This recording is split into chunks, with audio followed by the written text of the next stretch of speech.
En estos días del Sínodo de los Obispos sobre las Sagradas Escrituras han habido intervenciones sumamente interesantes sobre cómo vivir realmente el aprendizaje y la familiaridad de las Sagradas Escrituras o con las Sagradas Escrituras y la importancia central que tiene la familia para este proceso. Y me parece que en ese sentido, los obispos que han hablado sobre este tema, sobre el tema de la relación entre las Sagradas Escrituras y la familia, han dicho cosas realmente interesantes y muy acertadas. Y lo que más llama la atención, diría, es que en ningún momento estos obispos han preparado estas proposiciones o participaciones en el sínodo coordinadamente.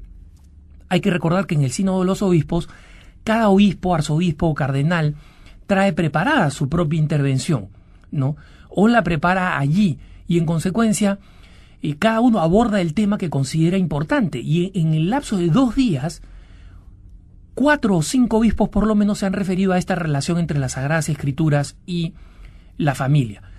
El tema es muy sencillo. 1, las Sagradas Escrituras son palabra de Dios, son la palabra de Dios. La palabra de Dios, como dice San Pablo, es viva y eficaz, es más tajante que la espada de doble filo.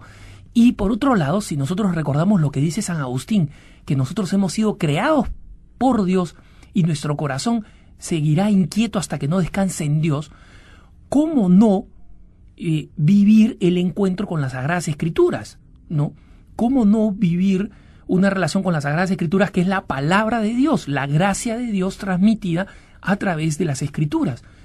Es una de las grandes fuentes de la revelación junto con la tradición divina.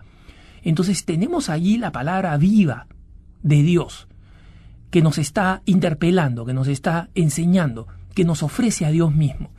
Y no es casualidad que el mismo santo San Agustín, que escribió esta centralidad del ser humano que tiene hambre de Dios y que necesita a Dios, haya llegado al culmen de su proceso de conversión cuando, desesperado en el jardín de su casa, escuchó en la casa vecina unos niñitos que jugaban un juego y repetían una frase que hoy en día está en el escudo de los padres agustinos.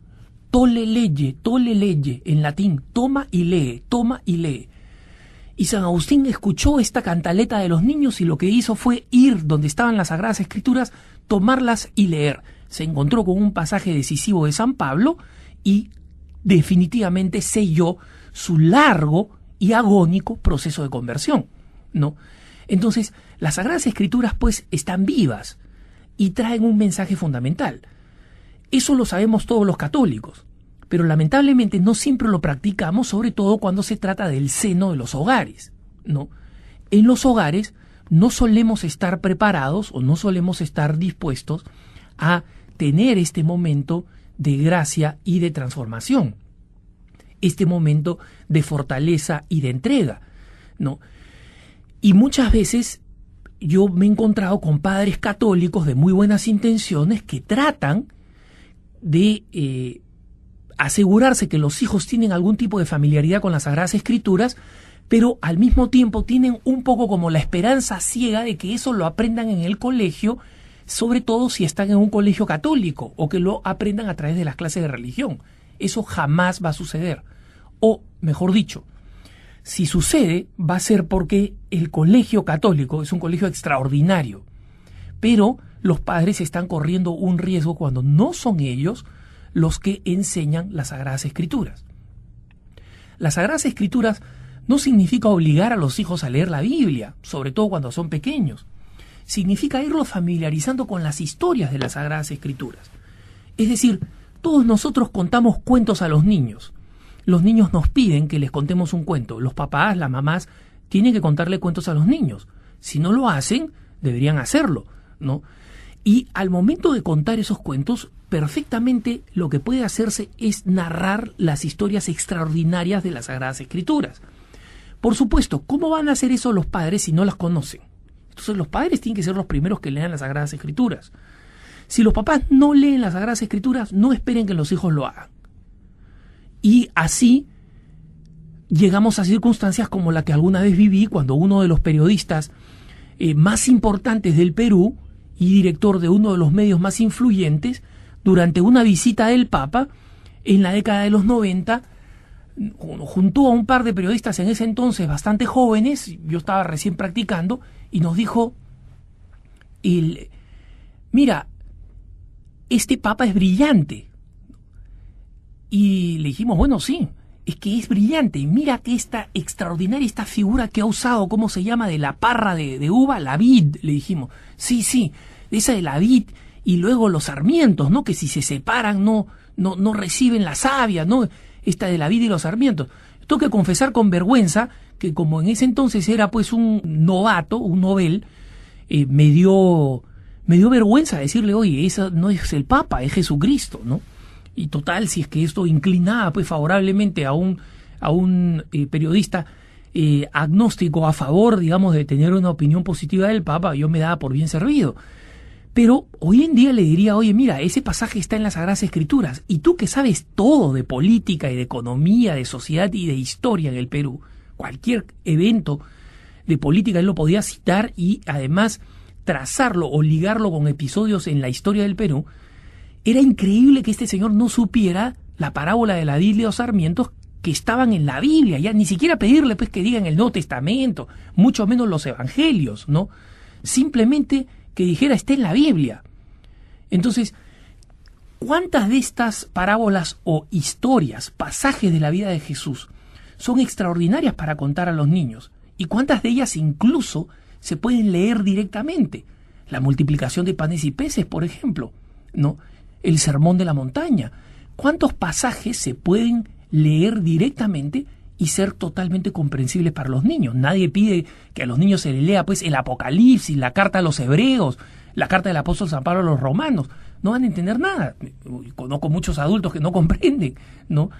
Pero sí se puede hacer es darle a los niños la ocasión de conocer las historias de la Biblia y hacerles saber que son historias de la Biblia. Y cuando les hablamos, por ejemplo, de las aventuras de José en Egipto, cuando les hablamos de las aventuras de Moisés en el Éxodo, o les hablamos de las aventuras del rey David y su pelea con Goliat, les debemos dar sentido de continuidad, de sincronía histórica, ¿no? Que sepan qué sucedió antes y qué sucedió después, para que no crean pues que Adán y Eva son después de Jesucristo, ¿no?